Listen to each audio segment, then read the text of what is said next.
Hi കൂട്ടുകാരെ, ഞാൻ 2-3 ഏത്തപ്പഴം പഴുത്തിരുന്നു. അപ്പോൾ രാവിലത്തെ ബ്രേക്ക്ഫാസ്റ്റിന് ഞാനിന്ന് ബനാന പായസം ഉണ്ടാക്കി. പിന്നെ ഉച്ചക്കലത്തേക്ക് മുരിങ്ങ ഇറച്ചി എടുത്ത് അതിന് സവാള, ഇഞ്ചി, വെളുത്തുള്ളി, പച്ചമുളക്, തക്കാളി, കറിവേപ്പില എല്ലാം കൂടെ അരിഞ്ഞ് വെച്ചതിന് ശേഷം ഒരു ചട്ടിക്കകത്തോട്ട് മുരിങ്ങ ഇറച്ചി ഇട്ട് ഇതെല്ലാം വാരി അതിനകത്തോട്ട് ഇട്ടിട്ട് തേങ്ങാപ്പാൽ ഒഴിച്ചു. പിന്നെ മഞ്ഞൾപ്പൊടി, മല്ലിപ്പൊടി, മുളക് പൊടി, കുരുമുളക് പൊടി, ഉപ്പ് ഇത്രയും കൂടെ ചേർത്ത് കൈ കൊണ്ട് നല്ലവണ്ണം മിക്സ് ചെയ്യണം. തേങ്ങാപ്പാൽ പിന്നെ ഒഴിച്ചാൽ മതി. ഇതെല്ലാം ആദ്യം ഒന്ന് മിക്സ് ചെയ്തതിന് ശേഷം ഇതിനകത്ത് നല്ല വെള്ളമുണ്ട്, അതുകൊണ്ട് വെള്ളം ചേർക്കരുത്. കുറച്ച് തേങ്ങാപ്പാൽ ഒഴിക്കുക.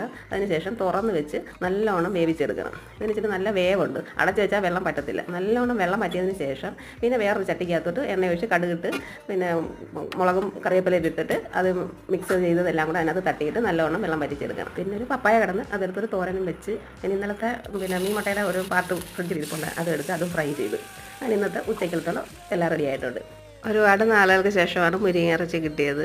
എൻ്റെ ഈ വീഡിയോ നിങ്ങൾക്ക് ഇഷ്ടപ്പെട്ടിട്ടുണ്ടെങ്കിൽ സബ്സ്ക്രൈബ് ചെയ്ത് സപ്പോർട്ട് ചെയ്ത് ലൈക്കും ചെയ്യണേ കൂട്ടുകാരെ.